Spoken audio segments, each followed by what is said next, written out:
MBBS in abroad. নিজেকে doctor হওয়ার স্বপ্ন পূরণ করতে চান? তাহলে বিদেশের টপ মেডিকেল ইউনিভার্সিটিতে আপনার সাধ্যের মধ্যে ডাক্তারি পড়ার সেরা ঠিকানা মিশন MBBS। স্বপ্ন আপনার, পূরণ করব আমরা। মানে একদিকে প্রধানমন্ত্রী নরেন্দ্র মোদী তিনি 15ই অগস্ট স্বাধীনতা দিবসের ভাষণ থেকে মহিলাদের নিরাপত্তা উন্নয়নের কথা মুখে বলছেন, আর অন্যদিকে দেখুন কি ঘটছে। এটা সর্বভারতীয় তৃণমূল কংগ্রেস আরো বিস্তারিতভাবে আপনাদের সামনে আনবে। আমরা কয়েকটা কথা বলি। এক হচ্ছে, তৃণমূল কংগ্রেস কিন্তু বিএসএফ এর বিরুদ্ধে নয়। বিএসএফ এর যারা জওয়ান রয়েছেন, বিএসএফ এর যে কাজ, তাদের সামগ্রিকভাবে অসম্মান করার কোনো উদ্দেশ্য সর্বভারতীয় তৃণমূল কংগ্রেসের নেই। তারা তাদের দায়িত্ব, তাদের কর্তব্য পালন করা। কিন্তু সমস্যা হচ্ছে, কেন্দ্রীয় সরকার, স্বরাষ্ট্র মন্ত্রক, কেন্দ্রীয় স্বরাষ্ট্রমন্ত্রীর তত্ত্বাবধানে, প্রধানমন্ত্রী নরেন্দ্র মোদীর তত্ত্বাবধানে যেভাবে এদের ব্যবহার করছেন এবং যে উদ্দেশ্যে ব্যবহার করছেন, তাতে রক্ষকই ভক্ষক হয়ে উঠছেন। এবং আসল প্রশ্ন, যেটা দেশের নিরাপত্তা, যেটা কাজ করার কথা, তার বদলে বিজেপির দলীয় পারপাস সার্ভ করতে গিয়ে দেশের নিরাপত্তা বিঘ্নিত হচ্ছে, আর দেশের সীমান্তবর্তী এলাকার সাধারণ জনজীবন, এমনকি মহিলাদের সুরক্ষা পর্যন্ত বিপন্ন হচ্ছে। প্রথম বক্তব্য, মাননীয় প্রধানমন্ত্রী এবং মাননীয় স্বরাষ্ট্রমন্ত্রী, আপনারা কি এই কারণে বিএসএফ এর সীমা 15 কিলোমিটার থেকে 50 কিলোমিটার করেছেন? এর বিরুদ্ধে তো মাননীয় মুখ্যমন্ত্রী প্রতিবাদ জানিয়েছেন, গোটা বাংলা প্রতিবাদ জানিয়েছেন। আপনারা তো কর্ণপাত করেননি। কোন কারণে বিএসএফ এর বিরুদ্ধে সীমান্তে মানুষের উপর অত্যাচার, দুর্ব্যবহার, বিভিন্ন ধরনের অভিযোগ এর আগেও ছিল? মুখ্যমন্ত্রী কেন্দ্রকে জানিয়েছেন, রাজ্য কেন্দ্রকে জানিয়েছে, কোনো ব্যবস্থা হয়নি। ভাবা যায়, একজন ভদ্রমহিলা শিশুকে নিয়ে, একজন মা তার শিশুকে নিয়ে সীমান্তে, তাকে আটকাচ্ছে বিএসএফ, এরপর শিশুটিকে ছুঁড়ে ফেলে দিয়ে মাকে গণধর্ষণ করা হচ্ছে। একটা কৈফিয়ত কেন আসছে না কেন্দ্রের তরফ থেকে? ক্ষমা চাওয়া কেন আসছে না? দুঃখ প্রকাশ কেন আসছে না? কথায় কথায় বড় বড় কথা বলেন, এখন তারা কোথায়? আসলে এটা বিজেপির চরিত্র। যে বিজেপি গুজরাটে বিলকিস গণধর্ষিতা হয়েছিলেন, অন্তঃসত্ত্বা অবস্থায় গণধর্ষিতা হয়েছিলেন বিলকিস, তার 3 বছরের শিশু কন্যাকে পাথরে আছড়ে মারা হয়েছে। সেখানে গণধর্ষণ তাকে করা হয়েছে। সর্বস্তরের আদালত শাস্তি দিয়েছিল।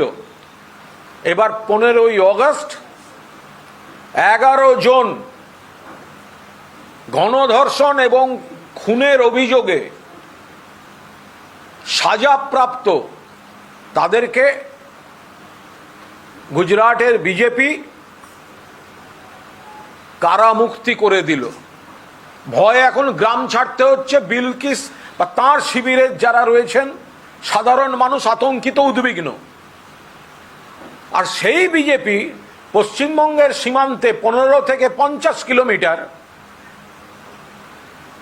15 থেকে 50 কিলোমিটার বিএসএফ এর ক্ষমতা এবং আওতা বাড়াবার জন্য যখন রাজ্যের এখতিয়ারে রাজ্যের জায়গায় হস্তক্ষেপ করে জোর করে দখলদারি বাড়াচ্ছে, সেখানে একজন মাকে গণধর্ষিতা হতে হলো। আমরা আবার বলছি, 15 থেকে 50 কিলোমিটার জোর করে কেন্দ্রীয় সরকার করেছে, রাজ্যের অধিকারে কেন্দ্রের হস্তক্ষেপ অসাধু উদ্দেশ্যে করা হয়েছে, রাজনৈতিক এবং অন্যান্য উদ্দেশ্যে করা হয়েছে, এবং এখন তার কুৎসিত ফল চোখের উপর দেখা যাচ্ছে। দ্বিতীয় বিষয়, এই যে বিএসএফ এর যারা দক্ষ, যারা ভালো কাজ করেন, তাদেরকে তো বিএসএফ এর সীমান্তে রাখাই হচ্ছে না। সব বাহিনীতেই তুলনামূলক দক্ষ, তারপরের একটা ধাপে তো থাকতেই পারে। যারা কাজ করেন তাদেরকে তো তুলে এনে বিজেপির এই 4 আনার নেতাদের তাদের ব্যক্তিগত দেহরক্ষী হিসেবে ব্যবহার করা হচ্ছে। যাদের দলবদল করে নিয়ে যাওয়া হয়েছে বা হঠাৎ বিজেপি বাংলায় যাদের সীমান্ত দক্ষতার সঙ্গে পাহারা দেওয়ার কথা, তা বাহিনী থেকে কেন্দ্রীয় বাহিনীদের দক্ষ যারা জওয়ান তাদের তুলে এনে বিজেপির 4 আনার নেতাদের ব্যক্তিগত দেহরক্ষী হিসেবে তাদের চারপাশে ব্যবহার করা হচ্ছে। বিজেপি যখন মিছিল ডাকে ও 150 লোক, তার মধ্যে তো 80 থেকে 100 জন হচ্ছে ওই সেন্ট্রাল ফোর্স, সিভিলে থাকে বা পোশাকে থাকে। তারা তো বিজেপি নেতাদের সঙ্গে ঘোরার জন্য তাদের আনা হয়েছে। ফলে যারা বাকি অংশ সীমান্তে রয়েছেন তারা দক্ষতার দিক থেকে কতটা, সেটাও নিশ্চয়ই যথাযথ সমীক্ষা করে দেখা উচিত। কারণ দক্ষদের তো এখানে সব পাঠিয়ে দেওয়া হচ্ছে বিজেপি নেতাদের চারপাশে হাঁটার জন্য। তো সেখানে তারা যারা বাকি থেকে যাচ্ছেন তারা আসল সীমানা পাহারা দেবেন, নাকি এই ধরনের ঘটনা, চরম দুর্ভাগ্যজনক ঘটনা, একজন রাত্রে এক মহিলা শিশুকে নিয়ে তাকে আটকে শিশুটিকে ফেলে দিয়ে মহিলাকে ধর্ষণ করা হচ্ছে। তৃতীয় বিষয়, ভুল থেকে মানুষ শিক্ষা নেয়। কেন্দ্র নিচ্ছে না, শীতলকুচি মানুষ মারা গেল, বিজেপি নেতারাই তো বক্তৃতা করতেন, কেন্দ্রীয় বাহিনীকে বলবো বুক লক্ষ্য করে গুলি চালান। শীতলকুচি অতজন মারা গেলেন কেন্দ্রীয় বাহিনীর গুলিতে।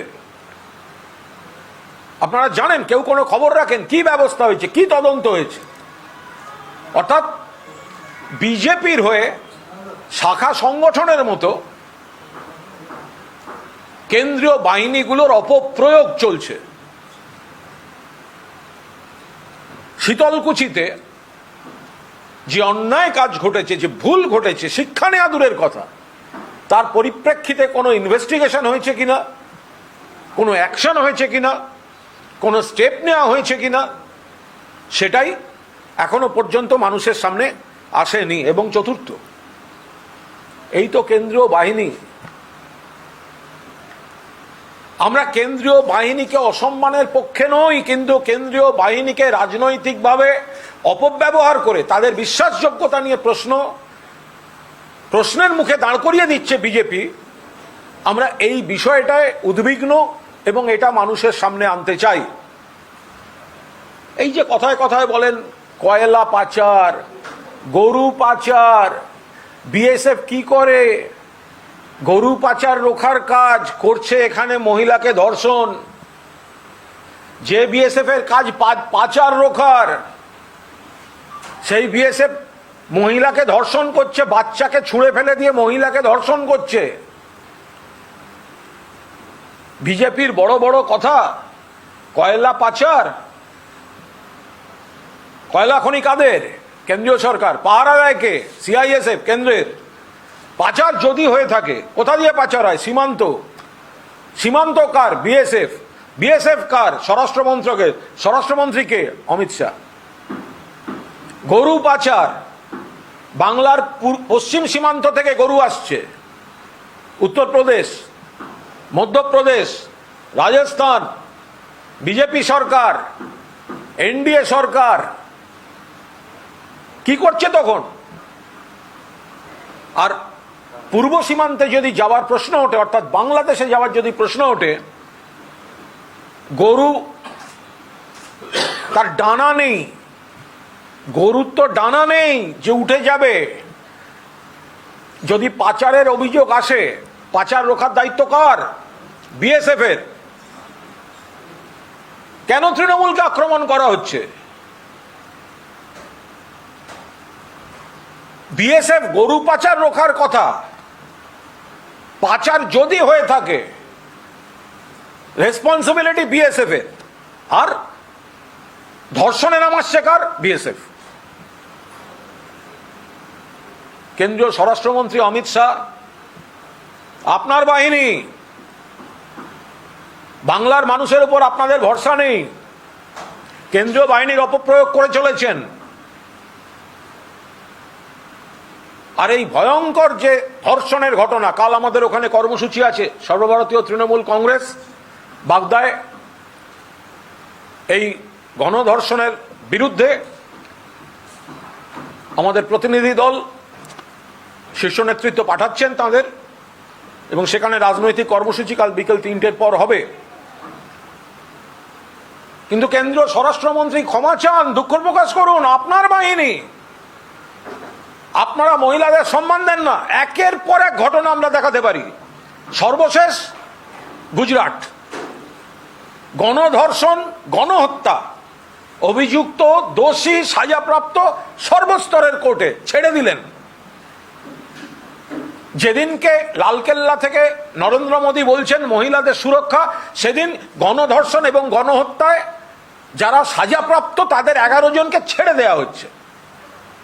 আর আপনাদের বিএসএফ এখানে ধর্ষণ করছে। এর প্রতিবাদে সারা বাংলায় কেন্দ্রীয় সরকারের এই রাষ্ট্রীয় শক্তির অপপ্রয়োগ, মহিলাদের অসম্মান, বাংলার মানুষের সম্মান এবং প্রাণকে দাম না দেওয়া, বাংলার প্রতি প্রতিহিংসা পরায়ণভাবে বিএসএফ এর এলাকা বাড়িয়ে দিয়ে সেখানে বিএসএফ এর তাণ্ডব বাড়াবার একটা সুযোগ করে দেয়া, এই সবের বিরুদ্ধে সর্বভারতীয় তৃণমূল কংগ্রেস প্রতিবাদ জানাচ্ছে এবং ধারাবাহিক আন্দোলন এবং প্রচারের কর্মসূচি যথাযথভাবে দলীয় নেতৃত্ব জানিয়ে দেবেন, সেগুলো তৃণমূল কংগ্রেস চালাবে। বিজেপি বলছে তৃণমূল কংগ্রেস আসলে বিএসএফ কে সহায়তা চাইছে, যে ভাষায় বিএসএফ কে আক্রমণ করা হচ্ছে অত্যন্ত নিন্দনীয়। বিজেপির কোন অংশ বলছে? শ্রমিক ভট্টাচার্য। হ্যাঁ, বলে দেবেন। আদি বিজেপি না দল বদলু বিজেপি, সেই অনুযায়ী উত্তর হবে না তো। সকল মানে আদি বিজেপি তো। ফলে এখন হচ্ছে কেন মানে বিএসএফ কে আমরা কেন সরাতে চাইব? বিএসএফ তো একটা চিরদিন চলে আসা একটা বাহিনী, যার কাজ বর্ডার সিকিউরিটি ফোর্স, সেটা হয়ে গেছে BJP security force. Border security ফোর্সকে তো আমরা সম্মান করি, কিন্তু বিজেপি সিকিউরিটি ফোর্সকে কি করে আমরা সম্মান করব? বিএসএফ এ যারা আছে তারা তো আমাদের ঘরের ছেলে, আমরা কেন তাদের অসম্মান করব? তারা ঘর বাড়ি ছেড়ে সীমান্তে লড়াই করছে, সীমান্ত পাহারা দিচ্ছে, এটাই তো তাদের কাজ। কিন্তু বিএসএফ এর সেরাদের তুলে এনে বর্ডার সিকিউরিটি ফোর্সের বদলে বিজেপি সিকিউরিটি ফোর্স তৈরি করছে বিজেপি, এটা তো হতে পারে না। যেটা কৈলাস বিজয়বর্গীয় আবার বলে ফেলছেন, অগ্নিপথে আসুন, ওখান থেকে কাজ শেষ হয়ে গেলে বিজেপির পার্টি অফিসে দারোয়ানের চাকরি করে দেবো, কৈলাস বিজয়বর্গীয় বলেছেন। ফলে তারা বাহিনীকে এই চোখে দেখেন। বিএসএফ এর মতো থাকবে, বিএসএফ সীমান্ত পাহারা দেবে, তৃণমূল সমর্থন করে। বিএসএফ যারা সীমান্ত পাহারা দিচ্ছেন, ঘর বাড়ি ছেড়ে যারা সীমান্ত পাহারা দেন, সারাদিনের ক্লান্তির পর যদি কোনো বাড়িতে এক গ্লাস জল চান, এই বাংলার কোনো মা কোনো বোন সেই জওয়ানকে জল খাওয়াবেন, মিষ্টি খাওয়াবেন, বাতাসা খাওয়াবেন। কিন্তু তার বদলে যদি দখলদারির বিজেপি সিকিউরিটি ফোর্স হিসেবে ব্যবহৃত হয় এবং মা বোনেদের ওপর অত্যাচার চলে, ওই জায়গায় বহু অভিযোগ এসছে, নানা ধরনের অভিযোগ এসছে, আগেও এসছে, কদিন আগেও এসছে। কিন্তু এই ধরনের ভয়ঙ্কর গণধর্ষণের যে অভিযোগ, বিজেপি কথায় কথায় যারা কুৎসা করে, এখন ক্ষমা চাওয়া উচিত এই ঘটনার জন্য। কারণ আপনারা কেন্দ্রীয় বাহিনীর, কেন্দ্রীয় শক্তির অপপ্রয়োগ করছেন, অপব্যবহার করছেন। বাংলার মানুষের উপর আপনাদের আস্থা নেই, বাংলার মানুষেরও আপনাদের উপর আস্থা নেই। এই ঘাটতি ঢাকতে বিএসএফকে দিয়ে জায়গা বাড়ানো, অমুককে দিয়ে তমুক বাড়ানো, এগুলো আপনারা করছেন। এইটা বিকৃত করছেন। এই আদি বিজেপির যে নেতা বলেছেন তৃণমূল চায় না বিএসএফ থাকুক, ভুল। কেন চাইবে না? বিএসএফ তো ছিল, বিএসএফ আছে, বিএসএফ থাকুক, বিএসএফ এর কাজ করুক। কিন্তু বিজেপি যে এরিয়া বাড়িয়ে দেওয়া, অপকীর্তি করা, এলাকায় আতঙ্ক তৈরি করা নয়। বিএসএফকে এমনভাবে আচরণ হওয়া উচিত, তারা কর্তব্য পালন করবেন এবং মানুষ তাদের ভালোবাসবেন। তার বদলে মানুষ তাদের ভয় পাচ্ছেন, এলাকায় অপশাসন চলছে। ফলে বিজেপি দিশাহারা হয়ে বিভ্রান্তিকর কথাবার্তা বলছেন।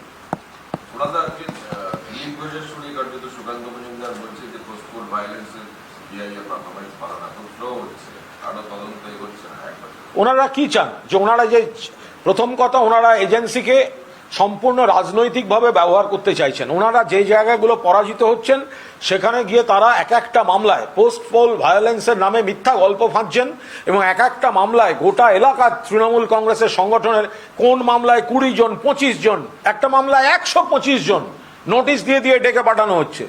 যারা ডেকে পাঠাচ্ছেন তারা পর্যন্ত বলছেন আমাদের ওপর থেকে চাপ আছে, আমরা কি করব। এখানে ব্যর্থ বিজেপি নেতারা নিজেদের ব্যর্থতা ঢাকতে তারা এজেন্সির অপপ্রয়োগ করে, তারা কি ভেবেছেন তারা নাম দিয়ে দেবে না, তাদের রাজনৈতিক প্রতিপক্ষকে এজেন্সি দিয়ে তুলে আনা হবে। আর সিবিআই সেগুলো পুরো, সিবিআই তো তাদের কথা মানছে, কিন্তু যখনই মানছে না তখনই তারা আবার সিবিআইকে দোষারোপ করছেন। ওরা ভেবেছে এটা কি, যে ওরা কি সিবিআই এর ডিরেক্টর না ওরা সিবিআই অফিসার? আমি আবার বলছি, সিবিআই, ইডি, বিএসএফ, এখানে বহু দক্ষ অফিসার আছেন, বহু দক্ষ জওয়ান আছেন, কিন্তু তাদের যে ক্রেডিবিলিটি, তাদের যে স্বাধীনতা, সেটাকে বিজেপি রাজনৈতিক অপপ্রয়োগে ধ্বংস করে দিয়েছে। তাতে দেশের সম্মানজনক যে এজেন্সিগুলি বা ফোর্সগুলি আছে তাদের ক্রেডিবিলিটি নিয়ে প্রশ্ন করার অবকাশ বিজেপি তুলে দিচ্ছে। বিজেপি যখন বলে এবার অমুকের কাছে যাবে, এবার তমুকের কাছে যাবে, সাধারণ মানুষ তখন স্পষ্ট বুঝতে পারেন অভিযোগটা বড় কথা নয়, অমুক ব্যক্তি বিজেপির টার্গেট, সেই কারণে বিজেপির ব্যক্তিরা নাম বলছে। আর বিজেপি তখন চোখে দেখতে পায় না সিবিআই এর এফআইআর নেমড, বিজেপির কোলে বসে দোল খাচ্ছে। ওটা হচ্ছে ওই ওয়াশিং মেশিনের মতো ব্যবহার করা হচ্ছে। আমি তো কালকে শুনলাম কোন এক বিজেপি নেতা নাকি বলেছেন যে আমার জন্য জায়গা রাখা আছে, আসুন। আমি তো অন্তত একটা জিনিস পরিষ্কার করে দিয়েছেন যে আমি তৃণমূলে থাকলে খারাপ, কিন্তু বিজেপিতে গেলে ভালো হয়ে যাব। এটা তো দিনের আলোর মতো পরিষ্কার। বিজেপির একজন কোন নেতা তিনি বলছেন আপনি চলে আসুন, জায়গা রাখা আছে, আর দেরি করবেন না। আমি শুনলাম, কি আমার নামও মনে নেই, ও হতে পারে, বোধহয় ওই সুজাতার স্বামী বোধহয়। তো এখন যেই বলুক, তার মানে এটা হচ্ছে ওদের থিম, আমি তৃণমূলে থাকলে ভালো, এই খারাপ, কিন্তু বিজেপিতে গেলে ভালো। তাহলে শুধু কুণাল ঘোষ না, কুণাল ঘোষ তার মানে একটা সিম্বল যে তুমি তৃণমূলে আছো, তাকে বলা হচ্ছে যে আপনি বিজেপিতে আসুন, আমরা জায়গা রাখছি। তার মানে বিজেপিতে গেলে তুমি আর আমায় সমালোচনা করবে না, তুমি আমাকে স্বাগত জানাবে। ঠিক যেরম সিবিআইয়ের এফআইআর নেম নারদা, একই জিনিস ঘটেছে। যারা তৃণমূলে ছিলেন তাদের বাড়ি থেকে সকালবেলা সিবিআই তুলে নিয়ে গেছে, আর যে বিজেপিতে আছে তাকে টাচ করছে না। এটা তো ওদের থিম। ফলে কালকের এই স্টেটমেন্টটা চোখে আঙুল দিয়ে দেখিয়ে দিচ্ছে যে তৃণমূলে থাকলে সিবিআই যাবে অথবা তোমরা আমাদের চলে এসো।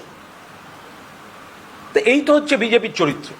দিলীপ ঘোষ একটু আপনাদের সাথে কথা বলছে। গতকালই আপনি বলছেন আপনার দলেরই নেতা গতকাল তিনি বলছেন যে কিভাবে কেন্দ্রীয় এজেন্সি নাম ধরে ধরে বলে দিচ্ছে, তাতে তারা মনে করছে যে এটা প্রতিহিংসা চরিতার্থ করা হচ্ছে। তো এই প্রসঙ্গের রেস্টাম থেকে তিনি বলেছেন যে বিরোধী দলনেতা বলে দিয়েছেন নারদে কি হয়েছে। বিরোধী দলনেতার বক্তব্যকে তিনি প্রসঙ্গে টেনেছেন। এই নিয়ে আপনাদের দেখুন, আমি এই ব্যাপারে খুব স্পষ্ট করে বলছি, সর্বভারতীয় তৃণমূল কংগ্রেস এ বিষয়ে কোনো মন্তব্য করবে না। যিনি বলেছেন এই বিষয়টা তিনি ক্লারিফাই করতে পারবেন। কোন পার্সপেক্টিভে বলেছেন, কোন প্রেক্ষিতে বলেছেন, সেটা তিনি আরও ভালো বলতে পারবেন। এবং সিবিআই এবং ইডির ব্যবহার অপব্যবহার নিয়ে তিনি গতকাল বিস্তারিত বলেছেন। তার মধ্যে আপনারা যে অংশটা নিয়ে আমায় প্রশ্ন করছেন, সেই অংশ নিয়ে সর্বভারতীয় তৃণমূল কংগ্রেসের কোনো বক্তব্য নেই। কিসের প্রেক্ষিতে, কেন, কার রেফারেন্স এসছে, যিনি বলেছেন তিনি অনেক ভালো ক্লারিফাই করতে পারবেন। দিলীপ ঘোষ কিন্তু আপনাদের সুরেই কথা বলছেন। তিনি বলছেন মানিক ভট্টাচার্যকে মিডিয়া খুঁজে পাচ্ছে, সিবিআই দেখতে পাচ্ছে না, তাহলে তো অন্য কোনো রহস্য রয়েছে, অন্য কোনো বিষয় রয়েছে। দিলীপ ঘোষ কি আপনাদের বন্ধু হয়ে উঠছে? না, এরকম কোনো ব্যাপার না। দিলীপ দার আসলে ওনাদের দলের মধ্যে যে একটা অভ্যন্তরীণ রেষারেষি চলে, সেখান থেকে অনেকের আইডেন্টিটি ক্রাইসিস তৈরি হয়। ওখানে একটা সিরিয়াল এফেক্ট আছে বিজেপিতে, একটা সিরিয়াল। আগে ছিল সাস বি কভি বহুথি, এখন দিলীপ দা ভাবেন দিলীপ ঘোষ কভি প্রেসিডেন্ট থা, ওটা মাথা থেকে বেরোতে পারে না। ফলে এই জায়গা থেকে কিছু হতাশাজনক কথাবার্তা, ওনাকেও তো ভেসে থাকতে হবে। একদিকে ট্রেনি সভাপতি ওকে খোঁচা দিচ্ছে, একদিকে পেগাসাস ওকে ডিস্টার্ব করছে। ফলে ওনাকে ভেসে থাকতে গেলে কিছু কথা বলতে হয়, সব কথার উত্তর দিতে নেই। বিজেপির রাজ্য তপশিলি মোর্চার সহসভাপতি মোর্চারি সভাপতির বিরুদ্ধে অভিযোগ করছেন, সুকান্ত মজুমদারকে লিখেছেন যে কয়লা ব্যবসায়ীদের কাছ থেকে টাকা আদায় করছেন এবং তোলাবাজির জন্য চাপ। আমার মনে হয় অবিলম্বে যিনি অভিযোগ করছেন এটা সিবিআই এর হস্তক্ষেপ করা উচিত। যে তদন্ত চলছে তাতে এটা পুরোদস্তু তথ্য হিসেবে, সাক্ষ্য হিসেবে একে এনে, আর যার বিরুদ্ধে অভিযোগ তাকে কাস্টডিতে নিয়ে ভালো এদের মুখোমুখি জেরা করিয়ে বললেই হয়। তো বিজেপির লোকই যদি বলে বিজেপি নেতা কয়লা ব্যবসায়ীদের কাছ থেকে টাকা নিচ্ছেন, ঘুষ নিচ্ছেন, তোলাবাজি করছেন, যদি এই ধরনের অভিযোগ যেটা আপনি বলছেন সেরকম যদি করে থাকেন, তো ওরাই লাফাচ্ছে, ওদের সিবিআই তদন্ত করছে, তাহলে তুলে আনুক, দুজনকে মুখোমুখি বসাক, একজনকে অ্যারেস্ট করুক, কাস্টডিতে নিয়ে তাদের নিয়ে তদন্ত করুক। তদন্ত তো চলছে, তার মধ্যে এদের ইনক্লুড করুক। পার্থ চট্টোপাধ্যায়ের এক ঘনিষ্ঠ, তিনি লকডাউন দিয়ে গ্রেপ্তার হয়েছে, প্রসন্ন কুমার, তার দুবাইয়ের যোগ আছে বলে সিবিআই মনে করছে। বিপুল সম্পত্তি খোঁজ পাওয়া যায়। এটা সম্পূর্ণ একটা তদন্তের ব্যাপার। খানিকটা মিডিয়ায় দেখা যাচ্ছে, এজেন্সির তরফ থেকেও এখনো পর্যন্ত নির্দিষ্ট কিছু নেই এই বিষয়ে। এই মুহূর্তে সর্বভারতীয় তৃণমূল কংগ্রেসের কোনো মন্তব্য নেই। এটা সম্পূর্ণ একটা তদন্তের ব্যাপার। এখানে এই মুহূর্তে মন্তব্যের কোনো প্রয়োজন তৃণমূল কংগ্রেসের তরফ থেকে এই ব্যক্তির ক্ষেত্রে ঘটেনি। ইনি দলেরও কেউ নন। শুভেন্দু অধিকারী যেমন বলেছিল তেমনটাই হচ্ছে ঝাড়খণ্ডে, এবং হেমন্ত সোরেন সরকার বাঁচাতে কার্যত নাভিশ্বাস উঠেছে একদিকে ঝাড়খণ্ডে, অন্যদিকে দিল্লির অরবিন্দ কেজরিওয়াল তিনি বলছেন 1 কোটি টাকার অফার করে। ভারতীয় জনতা পার্টি অনুভব করছে সারা দেশে যে আগামী লোকসভা নির্বাচনে তারা এবং তাদের বন্ধুরা মিলে ম্যাজিক ফিগার স্পর্শ করতে পারবে না, অনেকটা পিছিয়ে থাকবে। এটা বিজেপি সম্পূর্ণভাবে তাদের অভ্যন্তরীণ সমীক্ষা বা অন্যান্য যে সমস্ত এজেন্সির রিপোর্ট থেকে স্পষ্ট। ফলে তারা মরিয়া হয়ে বিভিন্ন অবিজেপি সরকার কিভাবে ডিস্টার্ব করা যায়, রাজ্যগুলোকে দখল করা যায়, যাতে সেই রাজ্যকে নিজেদের আওতায় আনা যায়, সেই ব্যাকডোর পলিটিক্স তারা শুরু করে দিয়েছে। মহারাষ্ট্রে করেছে, এবার তাদের নেতাদের মুখ থেকে বেরিয়ে যাচ্ছে এরপর অমুক, এরপর তমুক, এরপর অমুক। ঝাড়খণ্ড আমরা তো চোখের ওপর দেখেছি কি হয়েছে 3 বিধায়ককে নিয়ে। মাননীয় মুখ্যমন্ত্রী তো 14ই অগস্ট প্রাক স্বাধীনতা দিবসের অনুষ্ঠানে যা বলার এই বিষয়ে বলেছেন। ফলে বিজেপির এই যে মরিয়া চক্রান্তটা, যে আমরা পৌঁছতে পারবো না, তার আগে বিভিন্ন পদ্ধতিতে, বিকল্প পদ্ধতিতে এবং চক্রান্তে অবিজেপি সরকারগুলোকে ডিস্টার্ব করো এবং পেছনের দরজা দিয়ে ক্ষমতা দখল করো রাজ্যে রাজ্যে, তো সেগুলো তো এখন সকলের সামনে চলে এসছে। নিয়ন্ত্রণ রেখার উপর আবার চীনা সেনার একটা কাজ সেটা প্রকাশ্যে আসছে এবং আবার 24-এ লোকসভা নির্বাচনের আগে একটা অস্বস্তিকর পরিস্থিতি তৈরি হচ্ছে। চীন সীমান্ত নিয়ে যে প্রশ্ন আপনি করছেন, সীমান্তটা পুরোদস্তুর কেন্দ্রীয় সরকারের ব্যাপার, কিন্তু এটা খুব উদ্বেগের যে কিছুদিন অন্তর অন্তরই জানা যায় যে চীন ভেতরে ঢুকে এলো, চীন এসে সেতু করলো, চীন এসে রাস্তা করলো। এটা তো পাড়ার চাইনিজ রেস্টুরেন্টের ব্যাপার নয়, এটা অনেক সিরিয়াস ব্যাপার যে এটা চীন সীমান্তে। তো সেখান থেকে যদি চীনের লোকজন ঢুকে আসেন, এ তো প্রতিরক্ষা দপ্তর, স্বরাষ্ট্র দপ্তর, বিএসএফ, সেন্ট্রাল বড় এজেন্সিগুলি, তারা মানুষকে নির্দিষ্টভাবে দায়িত্ব নিয়ে বলুন, স্টেটমেন্ট করুন না ভারতের সীমান্ত সুরক্ষিত আছে, সেটা তো তাদের করার কথা। রাজ্যের যে বর্তমান রাজনৈতিক আবহ, এরই মধ্যে 29 তারিখ আপনাদের সমাবেশ রয়েছে, ছাত্রের সমাবেশ রয়েছে, আপনাদের টার্গেট কি সেখান থেকে 24-এ এরকম একটা স্লোগান তৈরি করা? 24 বছরে পা দিল তৃণমূল ছাত্র পরিষদ, লক্ষ্য 24-এর লোকসভা। শুধু একটা তো বটেই, লক্ষ্য 24-এ লোকসভা যেমন, পাশাপাশি বাংলার উন্নয়ন অব্যাহত রাখা, বাংলার বিরুদ্ধে যে ধারাবাহিক চক্রান্ত চলছে তার বিরোধিতা করা, এবং চিরকালই বাংলার রাজনীতিতে ছাত্র যুবদের একটা বিরাট ভূমিকা থাকে, ছাত্র সমাজের একটা বিরাট ভূমিকা থাকে। তৃণমূল ছাত্র পরিষদের প্রতিষ্ঠাবার্ষিকী সমাবেশ থেকে ছাত্র সমাজ সেই দায়িত্ব, সেই কর্তব্য, সেই শপথের দিকে যাবে যে বাংলাকে সুরক্ষিত রেখে লালকেল্লা, দিল্লি, যেখানে তৃণমূল কংগ্রেসের ভাবাদর্শে গণতান্ত্রিক, প্রগতিশীল, ধর্মনিরপেক্ষ এবং উন্নয়নমুখী সরকার দিল্লিতে গঠন করা যায়, সেই শপথের দিন সেদিন। গতকাল থেকে একটা বিষয় নিয়ে সারাদিন ভর খুব জলঘোলা হলো। মানিক ভট্টাচার্যের বিরুদ্ধে লুকআউট নোটিশ জারি হয়েছে, অথচ তিনি বাড়িতে রয়েছেন। বিভিন্ন সংবাদ মাধ্যমের সঙ্গে তিনি ভিডিও কলে কথা বলেছেন। আজকে তিনি বারান্দায় এসে সবাইকে বলেছেন যে দেখুন আমি বাড়িতেই আছি। তো এখন ব্যাপারটা এটা আমি বলতে পারবো না, কারণ লুকআউট নোটিশ আমরা কেউ চোখে দেখিনি, আমরা শুধু শুনছি হাওয়ায় ঘুরছে বিষয়টা। যারা লুকআউট নোটিশ যদি জারি হয়ে থাকে, যারা করেছেন তারা বলতে পারবেন। যতক্ষণ না সেটা অফিসিয়ালি কেউ বলছেন এ ব্যাপারে কোনো মন্তব্যর প্রশ্ন ওঠে না। আবার আমরা দেখছি যার বিরুদ্ধে তিনি বলছেন আমি বাড়িতেই আছি, তাকে ফোনে পাওয়া যাচ্ছে, তাকে সব দিক থেকে মানে মিডিয়ায় তিনি তার অস্তিত্ব মিডিয়ার মাধ্যমে মানুষ দেখতে পাচ্ছেন। ফলে এটা কেন পাওয়া যাচ্ছে না বলে রটনা হচ্ছে, এটা খুবই মানে খুবই ধোঁয়াশার আর কি। সেখানে তিনি বলছেন আপনি হঠাৎ করে পাগল রাজা রানীর মতন ফতোয়া জারি করলেন, রাজ্যের সমস্ত বিদ্যালয়ের ইউনিফর্ম হবে আপনার স্বপ্নাদৃষ্ট নীল সাদা রঙ, জামা কাপড় হবে নীল সাদা রঙ। এই টুইট করে এই যে ও তো তৎকাল বিজেপি।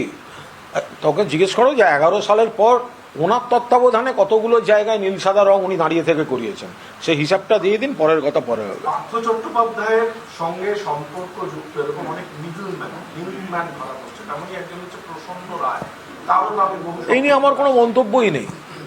তদন্তের ব্যাপার, কে ধরা পড়ছে, তাকে কার ঘনিষ্ঠ বলা হচ্ছে, যে ধরা পড়ছে তার সঙ্গে তৃণমূলের কোনো সম্পর্ক নেই, ফলে এখানে আমাদের কি বক্তব্য থাকবে? সুকান্ত মজুমদার একটি ফেসবুকে স্ট্যাটাস দিয়েছেন আজকে সকালবেলা, সেখানে বলছেন যে পার্থ চট্টোপাধ্যায় এবং অনুব্রত মণ্ডল জেলে অসুস্থ হয়ে পড়ছে, তাদেরকে দেখার জন্য একজন হাকিম সাহেবকে প্রয়োজন, এবং স্পষ্টতই ফিরাদ হাকিমের দিকে তার নজর, এবং তাকে জেলে যেতে হবে। এমন কাউকে জেলে দরকার যিনি জেলের ব্যবস্থার সম্পর্কে কোনো সিদ্ধান্ত নেওয়ার অধিকারী হবেন।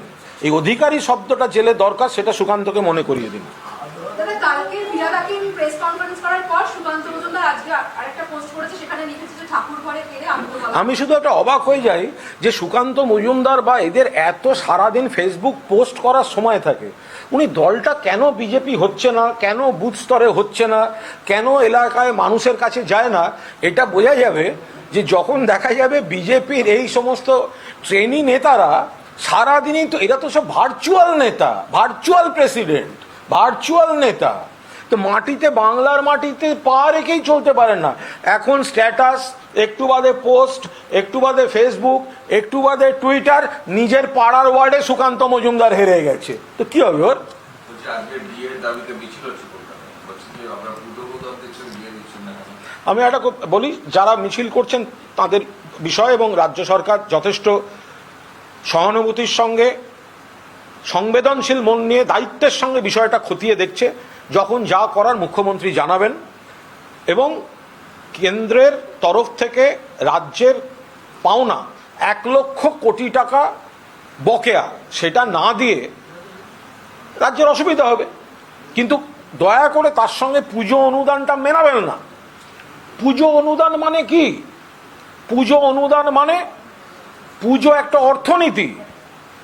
পুজোর সঙ্গে কুমোরটুলির মৃৎশিল্পী থেকে গ্রামের ফুল চাষি পর্যন্ত জড়িত, মণ্ডপ তৈরি, কুটির শিল্পী, ফলের চাষি। পুজোটার সঙ্গে একটা প্রচুর কর্মদিবস, কর্মসংস্থান, আয় জড়িত। সেখানে এই বছরের এই সময়টার জন্য কত মানুষ, এটা শুধুমাত্র মায়ের পুজোটা হয়তো হিন্দু ধর্মের, কিন্তু এই অর্থনীতির সঙ্গে দলমত নির্বিশেষে কত মানুষ জড়িত। পুজো কমিটিগুলি যদি খরচা বেশি করতে পারে, তাহলে বহু গরিব মানুষ, সংকটে থাকা মানুষের হাতে আরো বেশি করে টাকা পৌঁছবে। কেন এটাকে খাটো করে দেখা হচ্ছে? পুজোর অনুদান মানে কখনোই এটাকে নেতিবাচকভাবে দেখা উচিত নয়। পুজো একটা হৃৎপিণ্ড, যে হৃৎপিণ্ড থেকে শিরা ধমনী চারপাশে ছড়িয়ে গিয়েছে, এবং এই ধমনীগুলি দিয়ে বাংলার গ্রামে গ্রামে একটা অর্থনৈতিক ইতিবাচক স্রোত চলছে। এখানে যারা পুজো অনুদান নিয়ে কটাক্ষ করছেন বা বিরোধিতা করছেন, তারা কিন্তু বাংলার কোটি কোটি শ্রমজীবী মানুষকে, যারা পুজোর অর্থনীতির উপর ডিপেন্ড করেন, তাদের অত্যন্ত আপত্তিকর, তাদের কাছে অত্যন্ত আপত্তিকর কথা তারা বলছেন। চলো হিন্দি একটা শেষ বাংলা প্রশ্ন আর করিস। সেটা হলো, একটা তথ্য বাইরে এসছে, বিজেপি যে দুর্গাপুজোটা করে ইজের সিসিতে, এবং পার্টির নিজস্ব দুর্গাপুজো, সেখানে কেন্দ্রীয় সংস্কৃতি দপ্তর থেকে বিজেপিকে ফান্ডিং করা হয়েছিল প্রথম বছর। হ্যাঁ, এটা তো এটা, 1 লক্ষ টাকা। এই তো মারাত্মক একটা অভিযোগ এসছে। বিজেপি যেটা বিজেপির পুজো বলেছে, যে ইজেড সিসিতে সল্ট লেকে বিজেপি পুজো করেছিল। তো এখন প্রথম কথা, হল ভাড়া করে একটা পার্টিকে পুজো করতে হয় কেন? তার কারণ হচ্ছে তারা জনবিচ্ছিন্ন, তাদের নেতারা পাড়ার ক্লাবের পুজোয় পর্যন্ত ইনভলভ নয়। এটা কি বিয়ে বাড়ি নাকি? হল ভাড়া করে পুজো? হল ভাড়া করে পুজো তো প্রবাসীরা করতে পারেন, তো বাংলার মাটিতে আবার হল ভাড়া করে পুজো হবে? এবার ওটা সেন্ট্রাল গভর্নমেন্টের হল। এখন যেটা সামনে আসছে যে অভিযোগ, যে সেন্ট্রাল গভর্নমেন্টের হল এবং সেন্ট্রাল গভর্নমেন্টের ফান্ড ব্যবহার হয়েছে বিজেপির দলীয় পুজোয়, তো ফলে অবিলম্বে ইজেডসিসি কেন্দ্রিক যা যা খরচ হয়েছে তার প্রপার তদন্ত অবিলম্বে হওয়া উচিত, যে ওটা একটা রাজনৈতিক দলের তাদের নিজস্ব প্রচারে এই টাকা ব্যবহার হয়েছে কি না। বিজেপি বলেছে তাদের পুজো, তার মানে দলীয় কর্মসূচি। সংকল্প করেছিলেন কে? তিনি এখন বিজেপিতে নেই। তো ফলে ইজেডসিসির যে পুজো হয়েছে তাতে কেন্দ্রীয় সরকারের কি টাকা খরচা হয়েছে, অবিলম্বে সেটা তদন্ত করে দেখা উচিত। হিন্দি कुणाला हमने देखा है एक काफी ज्यादा घिनौना अपराध कमिट किया है बीएसएफ के 2 ऑफिसर्स ने, एक एएसआई और एक कांस्टेबल है, और उनकी 5 साल की बच्ची के सामने उनके साथ गैंगरेप किया गया। और लगातार तृणमूल कांग्रेस जो है ऑब्जेक्ट करती रही है कि जो जुरिस्डिक्शन 15 किलोमीटर था उससे 50 किलोमीटर किया गया, और अब ऐसा घिनौना अपराध सामने आया है। क्या रिएक्शन? देखिए, ये हम लोग प्रोटेस्ट कर रहा है, कॉन्डेम कर रहा है। ये जो इंसिडेंट हुआ है, ये 5 साल के बच्ची के सामने उनका माँ की गैंग रेप हुआ, और कौन किया? बीएसएफ का एक ऑफिसर और एक कांस्टेबल। देखिए, हम लोग बीएसएफ के खिलाफ नहीं है, लेकिन बीएसएफ को मिसयूज कर रहा है ये भाजपा। वो कौन पार्टी का, कौन डिपार्टमेंट का अंडर में है? Central government, home ministry. तो होम मिनिस्ट्री के तो अभी स्टेप लेना चाहिए, वो तो क्षमा मांगना चाहिए। अभी देखिए, ये जो भाजपा वो ये जो जुरिस्डिक्शन था बीएसएफ का, ये बीएसएफ पहले तो बॉर्डर सिक्योरिटी फोर्स था, अभी तो ये बीजेपी सिक्योरिटी फोर्स बना दिया। ये इनका जो जुरिस्डिक्शन था वो बॉर्डर से 15 किलोमीटर तक था। वो लोग जोर से स्टेट का जो ऑब्जेक्शन था वो नहीं मान के वो 50 किलोमीटर्स कर दिया है। 50 किलोमीटर्स, क्योंकि भाजपा का कोई ऑर्गेनाइजेशन नहीं है, वो लोग बीएसएफ को उनका विंग के तरह यूज कर रहे हैं, मिसयूज कर रहे हैं। ये एक प्रॉब्लम है। दूसरा है ये बीएसएफ जो फोर्स है बहुत अच्छा लड़का वहां पर है, होना भी चाहिए, लेकिन उसको उठा के यहां पर जो B grade, C grade, D grade का भाजपा लीडर्स है उनका पर्सनल सिक्योरिटी का ड्यूटी कर रहा है। जो देश के सेवा के लिए बॉर्डर में जिसको ड्यूटी होना चाहिए था वो यहां पर 4 आने का भाजपा लीडर लोगों को सिक्योरिटी पर्सन बन के ड्यूटी कर रहा है। तो इससे स्टैंडर्ड खराब हो रहा है वहां का। जो तीसरा पॉइंट है, शीतलकुची में एक इंसिडेंट हुआ था फायरिंग का, वो गलत, वो क्राइम से भी कोई लेसन ये सेंट्रल गवर्नमेंट नहीं लिया। भाजपा का जो लीडर का स्टेटमेंट था, सेंट्रल फोर्स को सीना टारगेट करके गोली करना चाहिए, प्रोवोक करता था। तो अभी ये जो शीतलकुची इंसिडेंट क्या हुआ, इन्वेस्टिगेशन क्या हुआ, स्टेप क्या हुआ, हमारा सामने कुछ भी नहीं है। तो वो तो क्लियर करना चाहिए। और चौथी बात यह है, ये जो भाजपा बोलता है ना कोल कैटल वो सीमा के उधर जा रहा है, तो सीमा किसके अंडर में है? बीएसएफ का। अगर किसी तरह कोई पाचार हो रहा है, रिस्पॉन्सिबिलिटी किसका? बीएसएफ का। रुकना चाहिए बीएसएफ को। बीएसएफ वो काम नहीं कर रहा है, क्या कर रहा है? गैंगरेप। हम लोग तो अपोज कर रहा है, कॉन्डेम कर रहा है, ये तो होना नहीं चाहिए। ये कोल माइंस डिपार्टमेंट किसका है? सेंट्रल गवर्नमेंट का। सिक्योरिटी किसका हाथ में है? सेंट्रल गवर्नमेंट का। तो अगर कोल से कुछ भी हुआ, रिस्पॉन्सिबिलिटी किसका है? दिल्ली का। कैटल किसका है? बंगाल में कैटल किधर से आता है? वेस्ट साइड से। वेस्ट साइड में क्या है? यूपी है, एमपी है, राजस्थान है। बंगाल में कैटल आ रहा है वेस्टर्न साइड से। और अगर ये बांग्लादेश में जाना का जो एलिगेशन है, अगर वो सच भी है, रिस्पॉन्सिबिलिटी किसका है? वो तो पुलिस का नहीं है, वो तो बीएसएफ का है। वो कैटल स्मगलिंग रुकने के जगह वो बंगाल का जो माए हैं, बहनें हैं, उनका ऊपर टॉर्चर कर रहे हैं। इसके खिलाफ ऑल इंडिया तृणमूल कांग्रेस ने एक डेलीगेशन कल वहां पर भेज रहे हैं, एक मीटिंग भी होगा। और पूरा स्टेट में ये भाजपा का जो सेंट्रल एजेंसीज और फोर्स का मिसयूज करने का, टेरर क्रिएट करने का जो ब्लूप्रिंट ये भाजपा का है, उसके खिलाफ हमारा कैंपेन पूरा चलेगा। Okay, thank you. हाँ, আপনি ক্রীড়াদলের বক্তব্য প্রসঙ্গে বললেন যে দল এই বিষয়ে কোনো মন্তব্য করবে না, যার ব্যাখ্যা তাকেই দিতে হবে। কেন দল মন্তব্য করবে না? দলেরই একজন নেতা বলছেন দল মন্তব্য করবে না কেন? তাহলে কি আপনারা ওই বক্তব্যের সঙ্গে সহমত করেন? আর দুটো বলছে বিরোধী দল নেতা শব্দটা আপনাদের বলেন যে লোডশেডিং এ যেটা নেতা, হ্যাঁ, তাই এই সব মিলিয়ে আপনি কেন বলছেন দল মন্তব্য করবে? আমি দলের মুখপাত্র হিসেবে সাংবাদিকদের মুখোমুখি হয়েছি। আমি শুধু এইটুকু বলতে পারি, সর্বভারতীয় তৃণমূল কংগ্রেস বলছে আপনার যে প্রশ্নটা, ঠিক যে অংশটা, সেই সম্পর্কে আমাদের প্রতিক্রিয়া হচ্ছে এ বিষয়ে আমরা কিছু বলছি না। যিনি বলেছেন তিনি ক্লারিফাই করতে পারবেন। তিনি গতকাল সিবিআই এবং ইডি নিয়ে সবিস্তারে বক্তব্য রেখেছেন। আর পার্টিকুলার ওই রেফারেন্সের বিষয়টা যদি আসে, উনি কোন প্রেক্ষিতে বলেছেন, কার আগে বলেছেন, কার পরে বলেছেন এবং কেন বলেছেন, he is the best person to clarify it. আমরা এ ব্যাপারে কোনো মন্তব্য করব না। আপনারা দ্বিমত নয়? এই বিষয়টা আমরা কোনো কথা বলছি না। এটা যার বক্তব্য আমরা মনে করছি এটা তিনি ক্লারিফাই করতে পারবেন। হ্যাঁ, we strongly condemn the incident of gang rape in বাগদা, and the incident happened because of 2 or more than 2 BSF jawans. We are not against BSF.